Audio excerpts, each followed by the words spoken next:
My name is Silas Sterling. I am 62 years old, and I am the woman who inherited the plantation that once owned me. Not through mercy, not through luck, through the dying confession of the man who stole my body for 20 years and never once lost a night of sleep over it. The same man who called me by name when no one else did, not out of love, but because a man like Silas Sterling needed to feel like what he was doing had a face. I was that face. And when he died, he handed me a weapon so sharp it cut the entire aristocracy of the South clean in half. This is not a story about forgiveness. It is a story about what a woman carries when she has nothing left to lose. Before I go any further, I need to ask you something, because what I just told you, that is not the hardest part. The hardest part is what I carried in silence for 20 years before that will was ever read aloud. And I know that some of you watching this right now have carried something heavy in silence too. Something you never told anyone. A wrong that was never made right. If that touched something in your chest just now, I want you to tell me where you're from in the comments.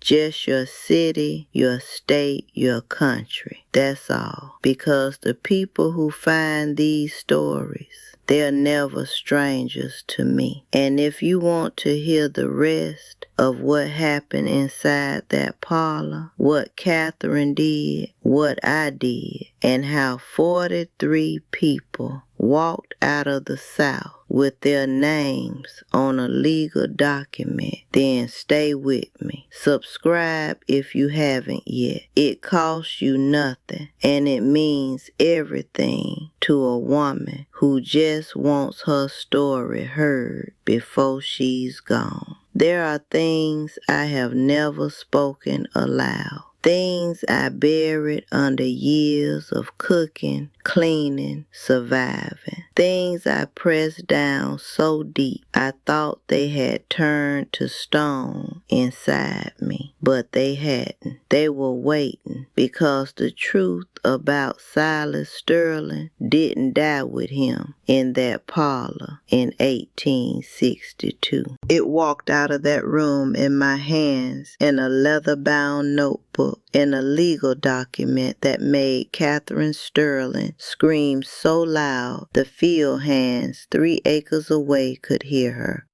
Before I tell you what was in that will, before I tell you what I did with it, I need you to understand what it cost me to still be standing when the moment came. And it cost everything.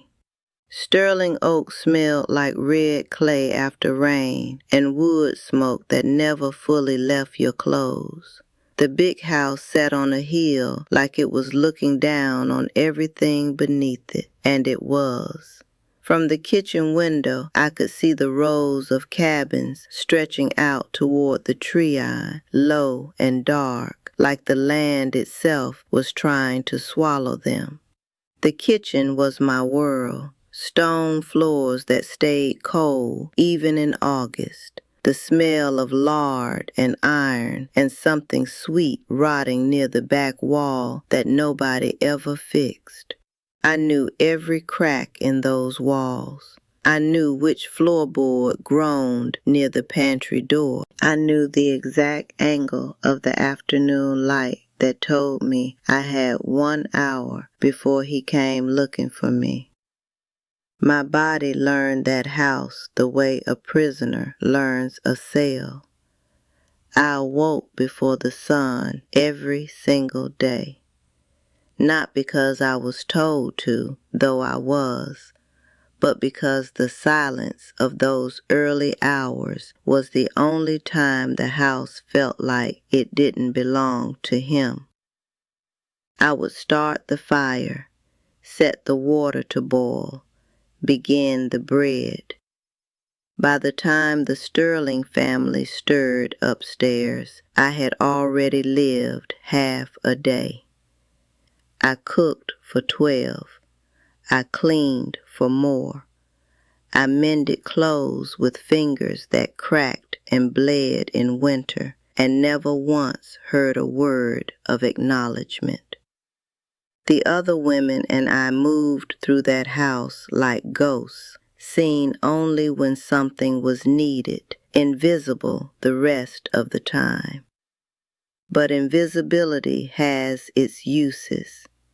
Invisible people hear everything.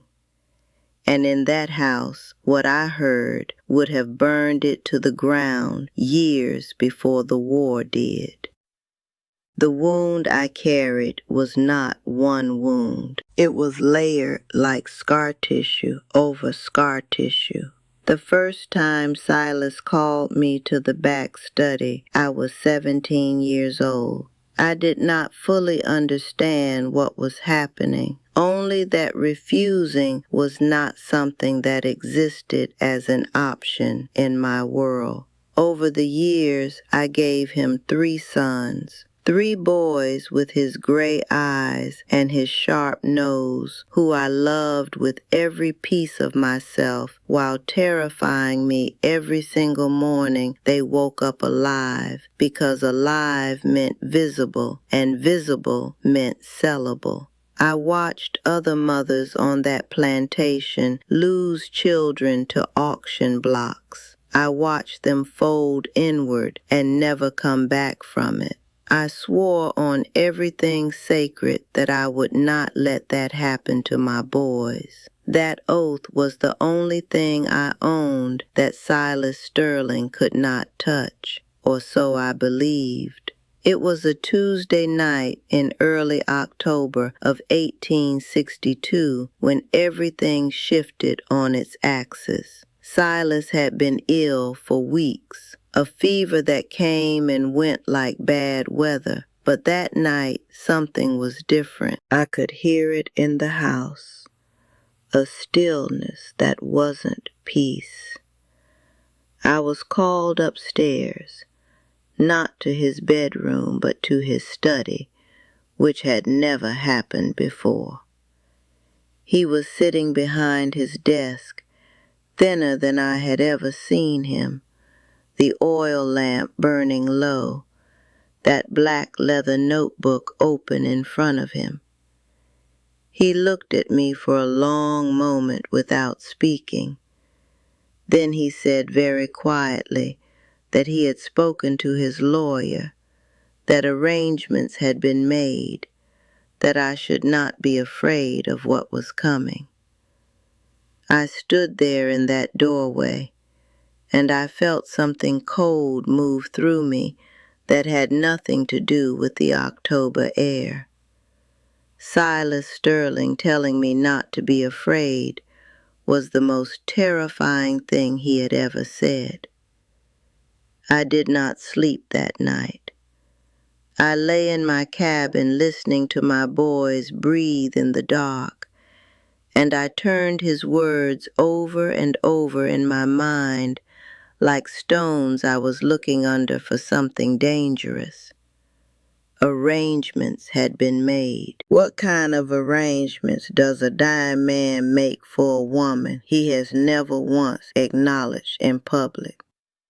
I thought of the worst. I thought of my sons being sold before his body was cold. A final transaction to settle debts I didn't even know existed. I thought of Catherine, who had hated me with a patience and precision that I had always found more frightening than rage. By morning, I had made a decision. I was not going to wait to find out what had been arranged for me. I was going to find that notebook. I was going to read every word Silas Sterling had ever written about me, even if it destroyed what little I had left of myself. He was dead within the week.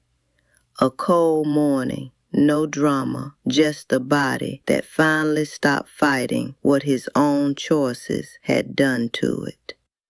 The house went into immediate mourning, black fabric over the mirrors, Catherine receiving visitors in the parlor with red eyes and perfect posture. But underneath the rituals of grief, I could feel the machinery of something enormous beginning to move.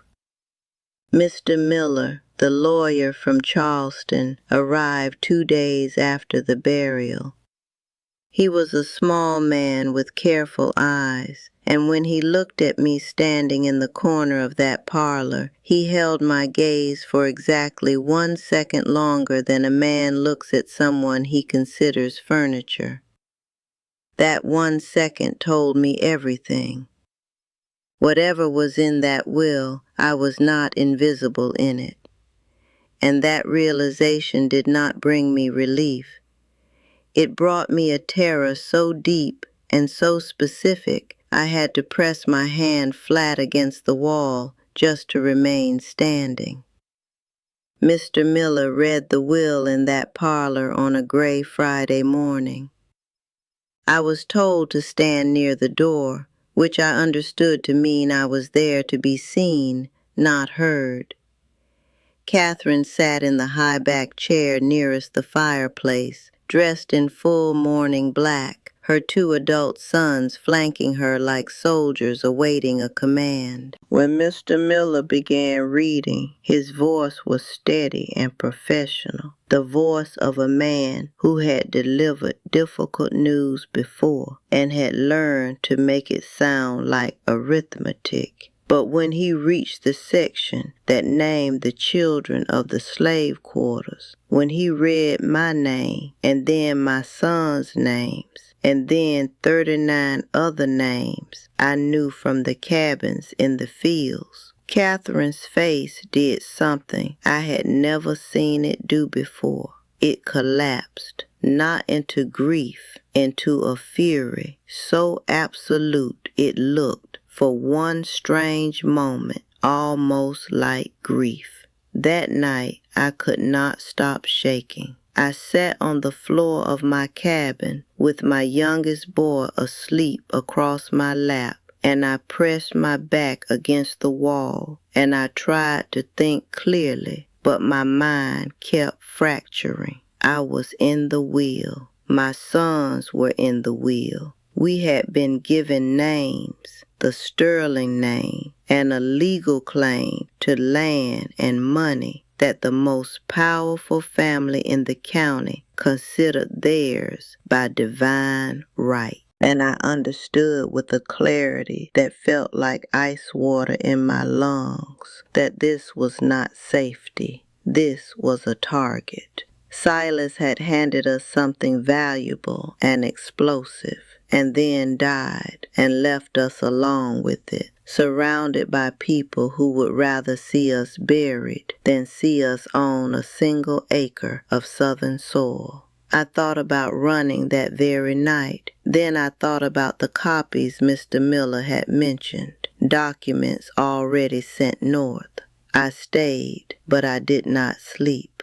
3 days after the reading, someone set fire to the smaller barn. Nobody said it was deliberate. Nobody had to. I watched it burn from my cabin doorway with my boys pressed behind me, and I knew it was a message written in smoke and orange light. Catherine had recovered from her collapse with remarkable speed, and she had begun receiving certain visitors, men I recognized as members of the local militia, men who wore their Confederate sympathies like a second skin. The legal document meant nothing to them. Paper and ink meant nothing to men who had spent their entire lives deciding which laws applied to them and which did not. I sent my oldest son to find the 2 Union soldiers I had seen camp at the crossroads 2 miles north. I told him to walk, not run. Running attracts attention. He was 14 years old, and he walked out of that gate with more courage than I have ever seen in any man since. Catherine came to my cabin herself the following morning. She stood in the doorway. She would not cross the threshold, as though the floor itself might contaminate her. And she looked at me with those pale, exhausted eyes, and she said that if I signed a document relinquishing any claim to Sterling Oaks, she would personally ensure my children were never separated or sold. She said it quietly, almost gently, and that gentleness was the most honest thing she had ever offered me, because it confirmed that she was genuinely afraid. A woman who holds all the power does not negotiate. She was negotiating. I looked at her for a long moment. I thought about every Tuesday night, every ribbon of satin left on my pillow like a coin on a dead man's eye. Every gray-eyed morning I had swallowed my own screaming to protect my sons. And then I told her very calmly that I would need time to consider. I had no intention of signing anything, but I needed her to believe I might. The night before we left, I almost broke. I want to be honest about that. I sat with the black notebook in my hands. I had taken it from the study the evening of the funeral, slipped it under my dress while Catherine was occupied with condolences, and I read the last pages by candlelight, so small it barely held back the dark. Silas had written about me, not with love exactly, but with something that disturbed me more than hatred would have. He wrote about my intelligence, about the way I moved through the house, about the specific guilt he felt, and immediately rationalized away in the same sentence. He was confessing to himself in those pages over and over and absolving himself in the same breath. And on the very last page, beneath my name, he had written 7 words that I have never been able to fully put down. She deserved a life I couldn't give. I closed the notebook. I did not cry. There was no time left for that. It was only when I sat down with Mr. Miller privately. He had insisted on a brief meeting before leaving for Charleston, pulling me aside with that careful look of his, that I understood the full architecture of what Silas had constructed. The will was not an accident of guilt. It had been planned for years. Mr. Miller told me quietly that Silas had been corresponding with abolitionists in Philadelphia since 1857, that the copies of the will were already in the hands of 3 separate lawyers in the North, registered and witnessed and completely uncontestable under federal law, that there was a bank account in Illinois opened in my name, holding a sum that made my hands go numb when he wrote it on a slip of paper and slid it across the table. Silas Sterling had spent 20 years taking everything from me, and then, in secret, he had spent 5 years building me a door. I did not know how to feel about that. I still don't. What that discovery redefined was not Silas. Nothing could redeem what he was but the shape of the years I had survived. Every night I had watched him write in that notebook. I had assumed he was recording transactions, debts, the cold mathematics of ownership. But he had been recording something closer to a reckoning. A man tallying what he owed to people he had convinced himself were property in the private dark, where no one could see him feel the weight of it. It didn't make him good, but it made the weapon he left behind real and legal and sharp enough to do exactly what I needed it to do. I understood then that my years of watching, of learning to read without being taught, of memorizing every face and name and relationship in that house, all of it had been preparation for a moment I hadn't known was coming. I had been getting ready without knowing what I was getting ready for. Now I knew the choice I faced was not simple, and I want you to understand that before I tell you what I decided. On one side, take the money Mr. Miller had described, leave quietly in the night with my 3 sons, and disappear into the north before Catherine's militia contacts could organize themselves into something lethal. Survive, rebuild, forget Sterling Oaks existed. On the other side, stay long enough to gather the other 39, the brothers and sisters my sons shared by blood, scattered across those cabins, who had no idea what that will contained, or that their names were written inside it. Children among them, mothers, old men who had worked that land for 40 years and now had a legal claim to a piece of it. If I ran alone, I saved 4 people. If I stayed one more day, I risked all 4 to try to save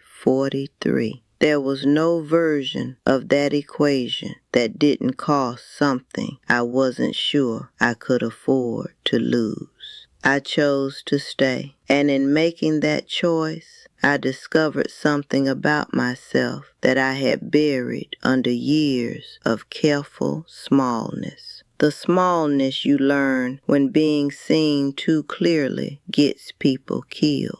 I was not small. I had never been small. I had only been contained. I spent that entire night moving cabin to cabin in the dark, crouching at doorways, speaking in the lowest voice I could manage, telling each family what the will said, what the bank account contained, what Mr. Miller had confirmed. I watched faces move through disbelief into something fragile and electric that I recognized because I had felt it myself standing in that parlor. Not joy exactly, something older and more dangerous than joy. The specific feeling of a person realizing they are not what they were told they were. By the time the sky began to lighten in the east, every one of those 43 people knew their name was in a document that said they were free, and every single one of them was ready to move. We left at dawn on a Thursday, 43 people moving through the treeing in a silence so complete I could hear my own heartbeat counting the seconds. My oldest son led the front. I walked the middle, keeping the children close, watching the faces around me for panic, because panic was the thing that would get us killed faster than any militia.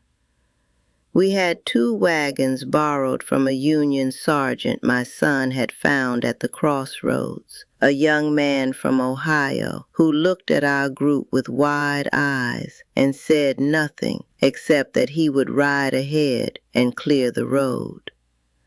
We had not been moving for 2 hours when we heard horses behind us. 4 riders, Confederate irregulars, the kind of men who operated outside any official order and answered to nothing but their own certainty that the world owed them dominion.